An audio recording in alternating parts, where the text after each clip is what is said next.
আসসালামু আলাইকুম রহমতুল্লাহ বরকাতুহু। তে বন্ধুগণ, আশা করি আল্লাহ পাকের রহমতে সকলেই সহি সালামত আছেন। তে কবি গাজী এক্কাসাল ইউটিউব চ্যানেল 017140885009 এর পক্ষ থেকে আপনাদের সকলের প্রতি রইল একান্ত আন্তরিক শুভেচ্ছা ও ভালোবাসা। তে বন্ধুগণ, এখন আপনাদের সামনে স্বরচিত যে কবিতাটা পাঠ করবার চেষ্টা করব, কবিতাটার নাম হলো কবি গাজীর কবিতার পরিধি। আমি একজন হোমিওপ্যাথিক ডাক্তার, আপনারা জানেন। এই চিকিৎসার উপরে ভিডিও দিয়ে থাকি ইউটিউব, তারপরে ওই ফেসবুকে ইত্যাদি ইত্যাদি। তো কবিতা দেই মাঝে মাঝে। তো অনেকেই বলে যে এত কবিতা আপনি দেন কিসের উপরে লেখেন। আমি বলি কোনো কিসের উপরে টুপরে না, আমি সব জিনিসের উপরে, মানব চিন্তার যত দিক আছে কোনো দিক বাদ নাই। কারণ 100-এর কাছাকাছি আমার কবিতার বই রেকর্ড। বাংলা সাহিত্যে এর ধারের কাছেও কেউ নাই কবিতা লেখার দিক থেকে।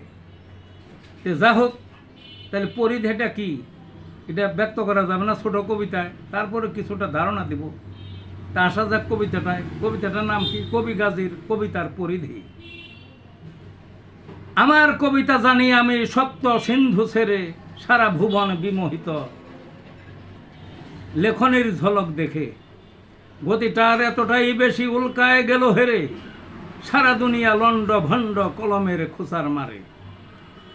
লেখনির ঝড়ে মন বেগে পাহাড় যাচ্ছে গলে, অপরাধীর হৃদে কম্পন কাপড় নষ্ট মলে।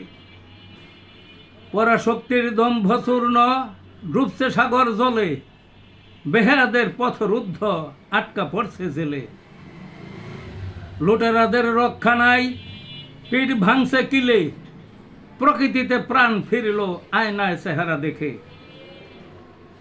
গানের ভুবন মেতে আছে রফির কণ্ঠস্বরে, ফুটবলের বিশ্ব সেরা ব্রাজিল দেশের পেলে। এই সব কিছুই কিন্তু আমার কবিতার মধ্যে আছে। মৃদুমন্দ ঠান্ডা বাতাস, শাপলা ফুলের ঝিলে, সাগর পাড়ের জেলে পল্লী জাল শোকাচ্ছে মেলে। সখা সখীর একটু মিলন, নীরব পার্কের কোণে কোন জিনিসটা লেখা নাই ঘুণের মতো খেয়ে। মানে সব জিনিসই ঘুণে যেরকম খাইয়ে ফেলায় না, এরকম মানে লেখা খাইয়ে খাইয়ে ফেলানোর অবস্থাতে। যাই হোক, কবিতা তো শেষ হয়ে গেছে। এতে ভালো থাকুন বন্ধুগণ।